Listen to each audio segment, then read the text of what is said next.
cool noodle homemade brayer I introduced in the Colograph demo. I forgot to go back and actually print some with it, so I got that I made. And then I've got my ink and some hand lotion, that Aveeno hand lotion that is recommended for this. So I'm going to go ahead and get some of that out. Get some ink.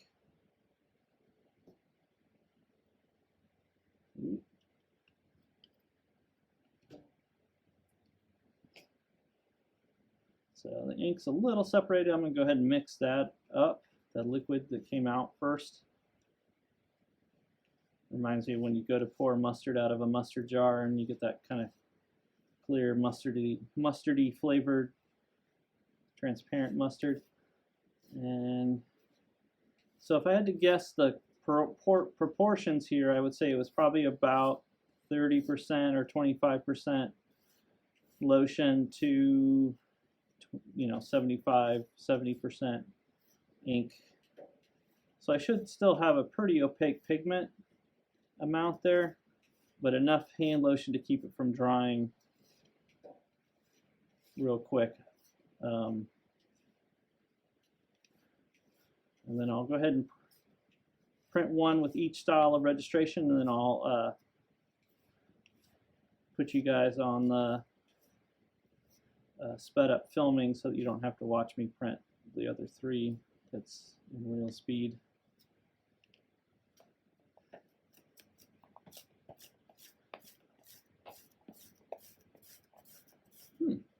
The brayer seems like it's taking ink pretty good. The cool noodle.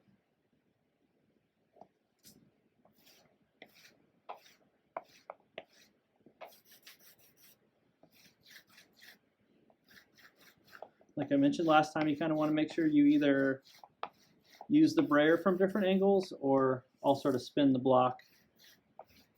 And just be consistent, like I'll spin it clockwise.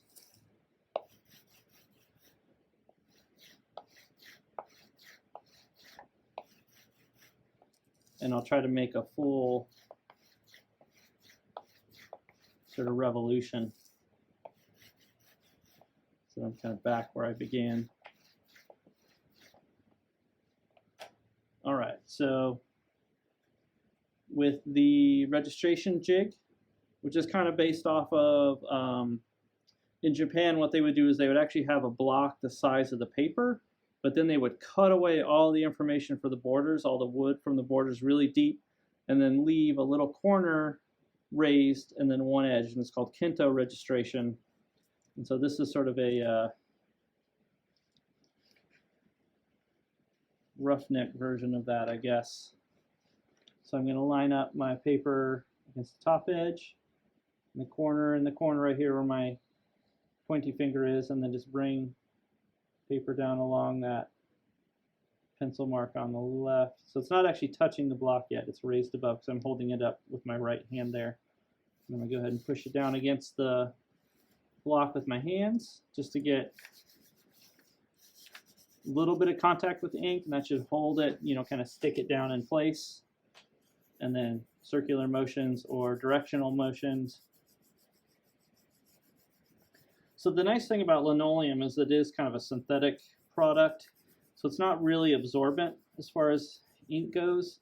And I mentioned in the last demo for the Colograph that blocks tend to suck up a little bit of either the oil or the acrylic liquid out of the ink, so it doesn't transfer as well the first print. But linoleum is a little bit more forgiving than a lot of other materials. Wood is really absorbent. But wood also tends to have a really nice texture that can show up when you're printing, and linoleum is just flat.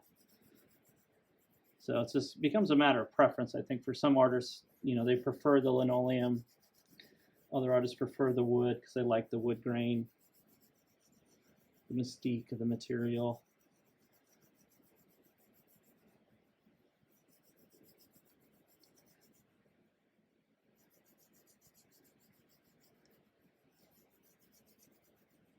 So remember, with these acrylic inks that you guys are using, you kind of got to move quickly. I'm going to start adding pressure as soon as you can. It's going to be a little bit of a workout. Remember the first time I took a relief class, I had these sort of sore muscles just in like the middle part of my shoulder muscles. It was really weird. I found that printmaking tends to do that a lot, that you're using these sort of weird combinations of muscles that aren't used together. So like my forearm will be sore and then like part of my shoulder just from, you know, applying the pressure and stuff like that.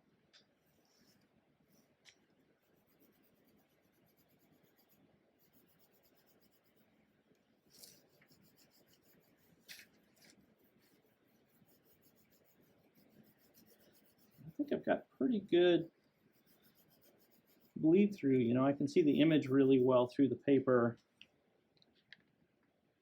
I don't want to leave it there on there too long because it will dry down to the block.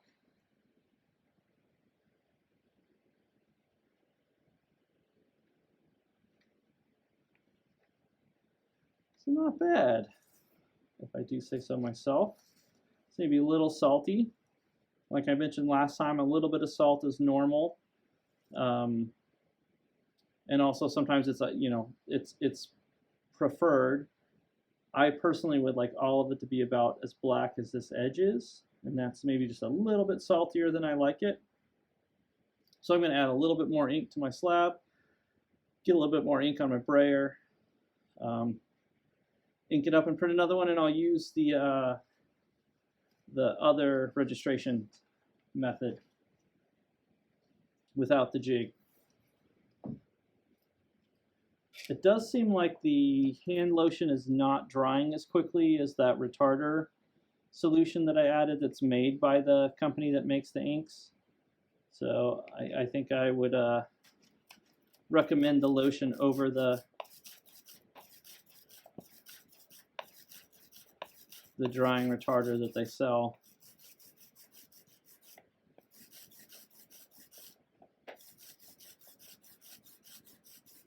So let's get that nice and inked.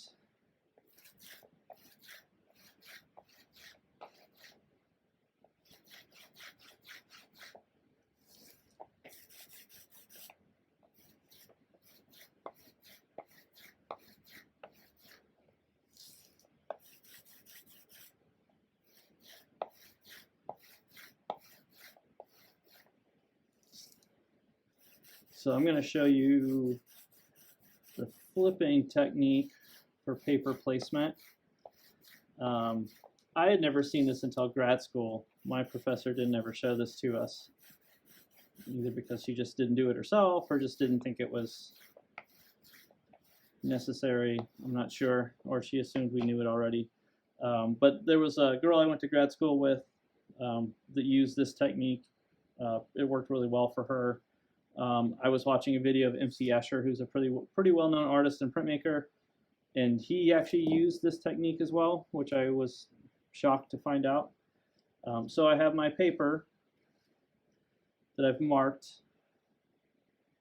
the two top corners of my block, and so I need to carefully hold my block, and it's much harder to do this if you don't have, if it's unmounted, and I'm basically just going to line up the top two corners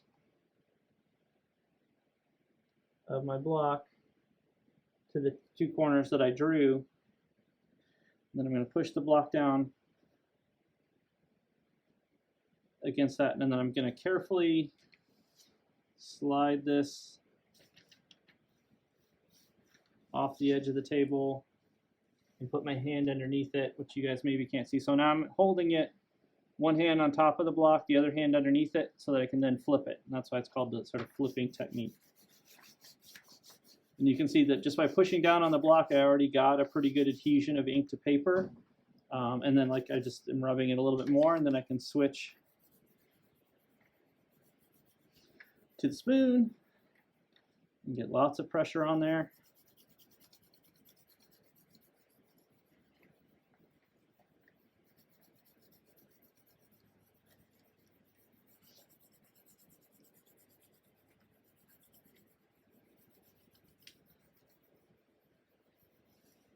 I'll sometimes spin the block while I'm doing this so that I can get more pressure on the area that's closest to me without having to reach over it, wearing myself out.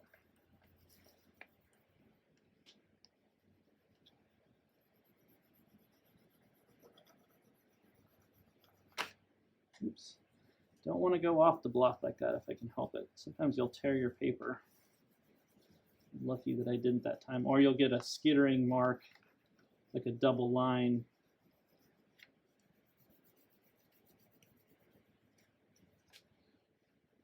Where the paper kind of bends and then picks up ink that just went over the edge of the block just a little bit.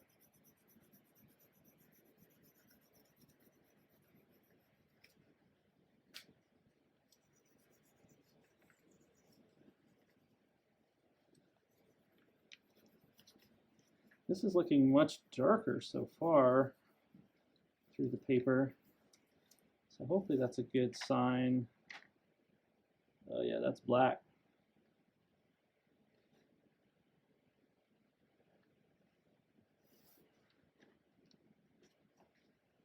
So the black is true black. There's very little salt.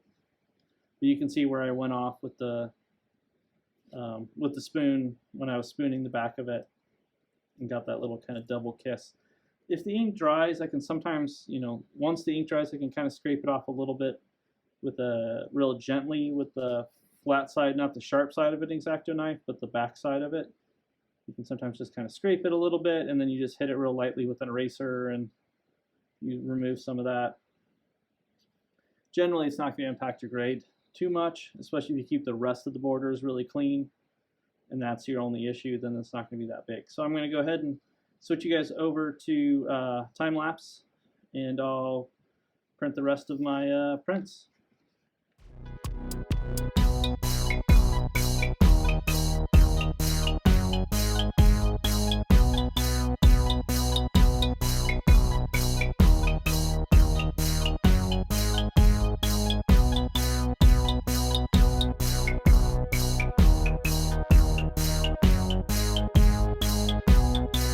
Alright guys, so I got my prints printed.